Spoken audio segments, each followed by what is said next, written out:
Hello, and today we're going to be testing just how good the dots are in Honkai Star Rail. As you know, a lot of characters like Seela, Jingyuan, etc. are all great options for clearing Memory of Chaos or clearing content quickly. However, a playstyle that's kind of flown under the radar until Kafka's more recent announcement is a dot-related team. In the past, we've had as much as maybe Asto or maybe Serval, but we've never actually really tried a team that involves Sampo, Pela, Serval, etc. So today we're going to combine the powers of debuffs, and we're going to see if that team can clear faster than your average run-of-the-mill DPS team using Jingyuan. So as you can see, first off, we have Sampo, who has about 3k attack, 120 speed, and you can't really see it here, but he's got a decent amount of break effect. 25 is not the greatest, not the least. He does have 71 effect hit rate, which is okay, that's fine. He gets to land. I'm using Walt's Light Cone, so we do get the 24% increased damage to debuffed enemies. Moving along, we do have Serval, who does have decent attack. She doesn't have an insane amount, but I think it would be better to see her as a break effect character as opposed to just using her crit chance and crit damage. I am using Jingyuan's Light Cone because I want the skill and ultimate damage. I understand I don't really get to use the crit damage that much. That's besides the point. It gives more stat. 3k attack, 75 break effect, and around 35 effect hit rate just to land a little teeny tiny bit more. Sounds fine. We're going to be trying our luck against Memory Chaos 6, specifically the Malefic 8, because fuck this encounter. This guy's really hard. 40 remaining cycles. We need 24 cycles and no one down in order to get max stars. All right, no autoing, no funny business. First things first, let's break this character. Serval gets to use her ultimate, extends or adds shocks. And as you can see, the defense reduction there, this is also fine. Things aren't dying that fast, but this is a dot team, so we don't need to kill that fast. You know, like who's rushing? I'm not. All right, we're skill point efficient and we're on to the next phase. All before cycle 39. Okay, this is where it gets really tough. Okay, we can't see his stats. We're going to open up with the ultimate from Luocha, which I think strips, but I don't think they have any debuffs on them right now, but it allows us to cycle. Pela's ultimate goes off, which is also really nice. We want to make sure that Sampo's ultimate goes off as well. I definitely didn't just forget what Sampo did, but that's okay. As you can see, so many wind shears, so much damage. Serval also able to just spam her ultimate or her skills and ultimate as well. This is like going pretty well, to be honest. You know, I know it's not, you know, it's no average damage, but look at the damage. 10,000 damage, 7,000 damage to a boss. But so long as he doesn't end up killing our Sampo here, which I really shouldn't be talking because he almost just got one shot again, we should be totally fine. I wasted my skill because I have brain damage.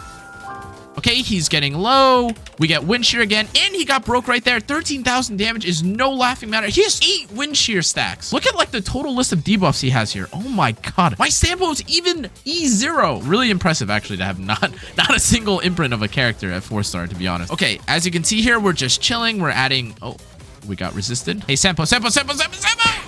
Oh, he's living. But now he's exhausted because fuck this guy. He's got dot vulnerability. He's taking damage.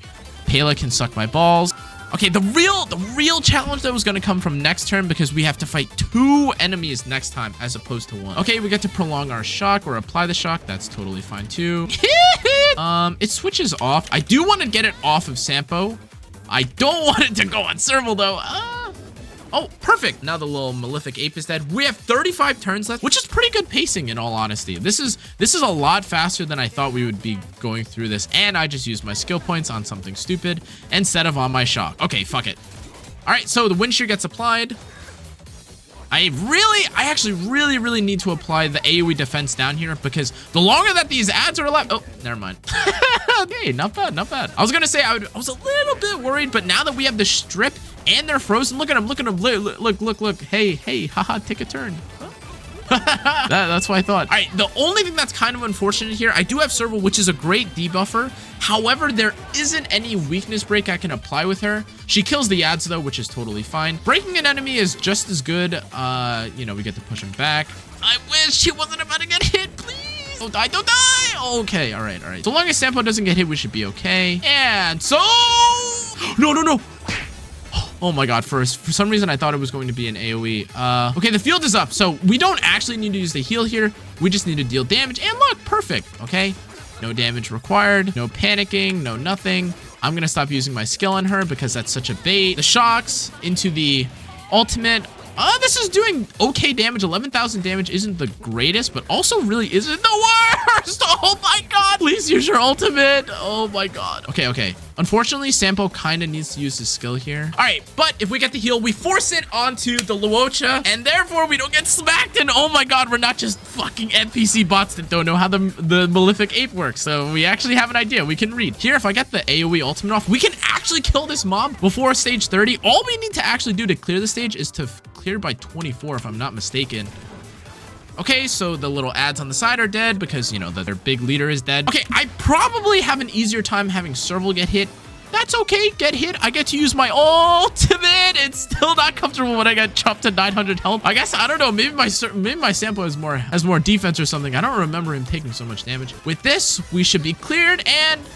perfect. So a pretty decent DoT team. We have 32 remaining cycles for that team. All things considered, it was fast. My Sampo isn't even completely maxed. If you look at his traces and such, 666. He's got 2 win, 2 attack set. He's got space ceiling station. 3k attack is nothing to write home about, but it's also pretty decent. Overall, clearing in 32 cycles, not bad. I know I said I was going to try Jingyuan, but in order to be kind of fair, it would only be fair to weakness break the enemy. So in this case, we're going to use Yanqing, and instead of Serval this time around, we're going to be using Tingyun, another 4-star to kind of complement the team. So the point of this is to see if a traditional DPS team outpaces or outspeeds a DoT team. I do have kind of better gear on Yanqing, so in this case, I think it's fair that Yanqing chases are only at level 5. Okay, so as you remember, we have 40 remaining cycles. We have to clear with 24 cycles, and no one can die. We do get Luocha though. We have Pela, we have Tingyun. Surely no one dies, although all these characters usually get hit and die on the first turn. We do have a little bit of synergy here, like with the ice and stuff. So Yanqing should be fairly safe. I'm going to use Tingyun's skill here. Yanqing gets to use his ultimate. All right, Yanqing gets to use his skills here. Oh, wow, that's a lot of damage, actually. So we have the crit rate boost. This should one-shot. This should die very quickly. I was kind of being a brainlet with it before. I was kind of just using my skills because I want to get the dots out. And in this case, you know, Yanqing maybe will die if I'm not careful, but I'm going to make sure that I keep him very safe. In order to keep all my characters safe, I can't use that here.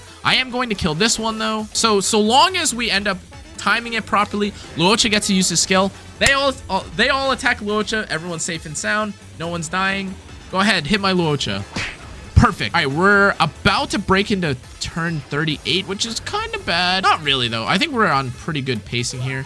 We can use the ultimate on these little wolves here. The combination of the 2 DPSs here is pretty good. I know I don't use Yanqing that much because, let's be honest, if you have Sela or if you have Jingyuan or if you have Blade, you're probably using those characters. But that's not to discredit how good this character is, because look at that. Holy shit, that's actually a lot of fucking damage.